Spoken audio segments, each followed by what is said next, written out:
Hey guys, I'm Tom the Tech Chap, and I've got some good news. If you're a PC gamer and you have an Nvidia GTX 10 series or an RTX 20 series graphics card and a FreeSync monitor like this, then you can now use it with Nvidia's G-Sync. So why is that interesting? Well, I'm a big fan of the adaptive sync technologies, Nvidia's G-Sync, AMD's FreeSync.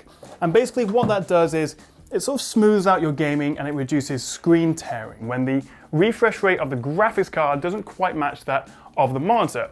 It doesn't look very good. It means you get a bit of a choppy gaming experience. So both G-Sync and FreeSync allow the monitor's refresh rate to vary to exactly match the frame rate that's being output by your graphics card. So if you get 56 frames from the card in a given second, the monitor will refresh itself at 56 Hz. This one-to-one output means that you don't get mismatched frames and visual artifacts, so you experience smoother overall motion. So G-Sync is a very cool technology, but if you want a monitor that's compatible with it, you have to pay quite a lot more money. Often it's £200–300 more. But the problem is, what happens if you, like myself, have an Nvidia graphics card, but you can't afford or you don't have an Nvidia G-Sync compatible monitor?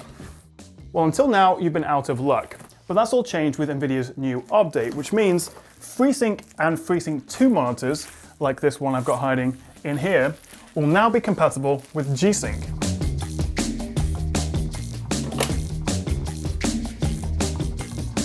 So with that in mind, I wanted to give it a try and see how this actually works. So LG very kindly offered to send out one of their fancy new gaming monitors. This is 32 inches, 144 Hz, and of course FreeSync. So that was a good start, but then a few other things turned up. They didn't just send one monitor out, they sent 5. So I tested G-Sync on LG's 5 FreeSync and FreeSync 2 monitors using an Nvidia RTX 2080 Ti and a GTX 1070 Ti. Just make sure that FreeSync or FreeSync 2 is turned on in the monitor's on-screen display, and then you can enable G-Sync through the Nvidia control panel. Remember though that you do need to use a DisplayPort cable as G-Sync over HDMI is not currently supported. So I'm playing a little bit of Monster Hunter World, and I've noticed that this is actually a really good game for actually being able to see screen tearing.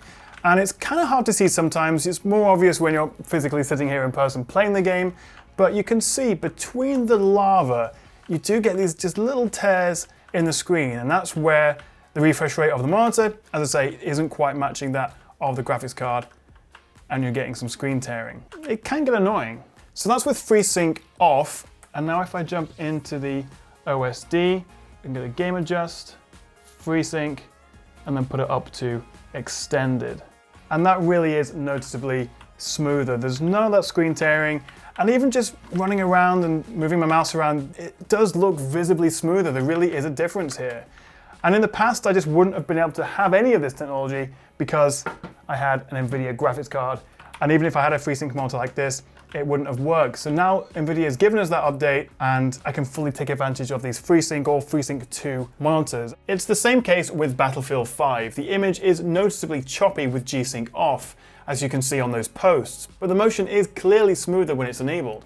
But interestingly, FreeSync and G-Sync and those sort of technologies actually work better at lower frame rates. So if you do have less powerful hardware, say you've got a GTX 1060, 1070, if you're getting 30, 40, 50 frames per second in your game, you'll perceive a bigger improvement. Definitely need to up my game a little bit. But I have found that enabling G-Sync on this FreeSync monitor has made an actual noticeable difference to the smoothness of everything, and it has got rid of all that screen tearing. And that brings me on to the differences between FreeSync 1 and FreeSync 2 monitors. They both use the same basic active sync tech, but FreeSync 2 monitors adhere to a newer spec that requires them to support HDR, have lower latency, and support active sync across a greater range of refresh rates. A FreeSync 1 monitor, on the other hand, only guarantees the panel adheres to AMD's basic spec for active sync. So some panels may show blank frames now and again or will stutter. And in some cases, the monitor will only support active sync within a limited range of refresh rates, say between 48 and 75 Hz, and simply won't function above or below these regardless of the monitor's maximum refresh rate. But if you've got a FreeSync 2 monitor, chances are G-Sync is likely to perform better, as the specification requires a better quality panel than with the first iteration.